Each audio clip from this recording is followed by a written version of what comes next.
السلام علیکم ورحمۃ اللہ۔ زیادہ وظائف کرنا فائدہ مند ہے یا نقصان دہ؟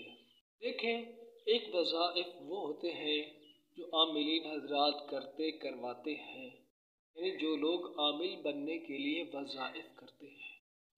دوسرے عام لوگ جو خیر و برکت کے لیے کچھ وظائف لے لیتے ہیں کسی عامل سے، یا کسی اور مقصد کے لیے کوئی وظیفہ لے لیا، شادی کے لیے یا اور کام کے لیے۔ تو دیکھیں، عاملین حضرات جو وظائف کرتے ہیں، اگر ہوں مبتدی عاملین ان عاملین کو کہا جاتا ہے جو فن عملیات کے اندر نئے داخل ہوئے ہوں، تو ان کے لیے زیادہ وظائف کرنا نقصان دہ ہوتا ہے۔ ان کو چاہیے کہ جیسے ہی اس کام میں داخل ہو یا عملیات کے کام کو جیسے ہی وہ شروع کریں، تو انہیں نارمل وظائف کرنے چاہیے اور تھوڑی مقدار والے وظائف کرنے چاہیے۔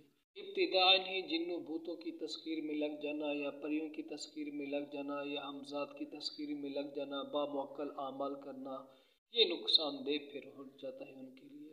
اسی طرح کسی عمل کو اگر کرنا ہو تو اس کی پہلے چھوٹی زکوٰۃ ادا کریں، پھر اس کے بعد درمیانی زکوٰۃ، پھر اس کے بعد بڑی زکوٰۃ، تو اس میں کوئی نقصان نہیں پہنچے گا۔ اگر کوئی عامل ابتدا ہی سے کوئی بڑے وظائف شروع کر دے، چھوٹی زکوٰۃیں نہ نکالی ہوں، بڑی زکوٰۃیں نکالنا شروع کر دے، تو یہ پھر اس کے لیے نقصان کا باعث بن جاتا ہے۔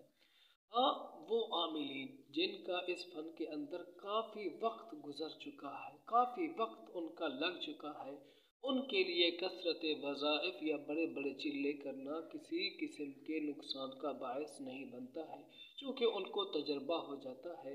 جب ایک بندے کو ایک کام کا تجربہ ہو جائے تو بندہ اس کام کو بآسانی کر سکتا ہے، اور نیا عامل جو ہوتا ہے اس کا تجربہ اتنا نہیں ہوتا ہے، تو اس کو چاہیے کہ نارمل وظائف کرے، کثرت وظائف سے بچے۔ اگر کثرت وظائف کرے گا، ہر وقت تسبیحاں پڑھتا رہے گا، بڑے وظائف کرتا رہے گا، تو ایسے صورت میں وہ رجعت کا شکار ہو جائے گا۔ اور عام لوگ یعنی جو عامل نہیں ہوتے ہیں، عام لوگ ہوتے ہیں، کسی عامل کے پاس گئے، کسی پیر صاحب کے پاس گئے، وہاں سے وظیفہ لیا، پھر دوسرے پیر صاحب کے پاس گئے، ان سے بھی وظیفہ لے لیا، پھر کسی کتاب میں دیکھا، اس کو پڑھنا شروع کر دیا، کسی اخبار میں دیکھا یا پھر یوٹیوب پر دیکھا، پھر اس کو پڑھتے ہی رہے، سب وظائف کو بلا کر کے ہزاروں کے تعداد میں، لاکھوں کے تعداد میں پڑھتے رہتے ہیں، تو یہ چیز ان کے لیے نقصان کا باعث بن جاتی ہے۔ بسا اوقات دماغی توازن ان کا کم ہو جاتا ہے، یا دماغی توازن بالکل ہی کھو بیٹھتے ہیں، یا اور آفات کے اندر مبتلا ہو جاتے ہیں۔ تو یوں کرنا چاہیے کہ اگر عام لوگ یعنی جو عامل نہیں ہے، عامل صاحب کوئی پیر صاحب ان کو وظیفہ بتائے، تو پہلی تو یہ شرط ہے کہ وہ پیر صاحب واقعی پیر صاحب ہوں، وہ عامل صاحب واقعی عامل صاحب ہوں، ٹھیک، کوئی عام بندہ نہ ہو۔ عام بندے کا بتایا ہوا وظیفہ جو ہوتا ہے وہ نقصان کا باعث بنتا ہے۔ دوسری بات یہ ہے کہ عامل صاحب جو وظیفہ بتائیں اور جس مقصد کے لیے وہ پوچھ رہے ہوں اسی مقصد کا وظیفہ ہو، اس سے مقصد سے ہٹ کر کے نہ ہو۔ تیسری چیز، وہ مختصر ہو، پر اثر ہو، یوں نہ ہو کہ وہ کہے کہ دیں کہ اس آیت کو لاکھوں کی تعداد میں پڑھو، کروڑوں کی تعداد میں پڑھو، بس وہ شب اتنی ہزاروں کی تعداد میں پڑھتے رہو، تو یوں نہ ہو۔ اگر ایسا ہی کوئی پیر صاحب عامل صاحب بتا دیتا ہے تو اس کی بات پہ عمل نہیں کرنا چاہیے۔ کیوں؟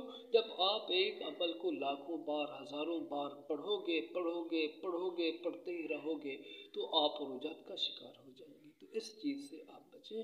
مختصر وظائف عام لوگوں کو بتایا کریں، اور عام لوگ بھی مختصر وظائف کر لیا کریں، 3 بار پڑھنا یا 7 بار پڑھنا۔ باقی ہزاروں کی تعداد میں اگر ان کو پڑھنا بتاؤ گے تو وہ نقصان اٹھائے گا۔ السلام علیکم ورحمۃ اللہ۔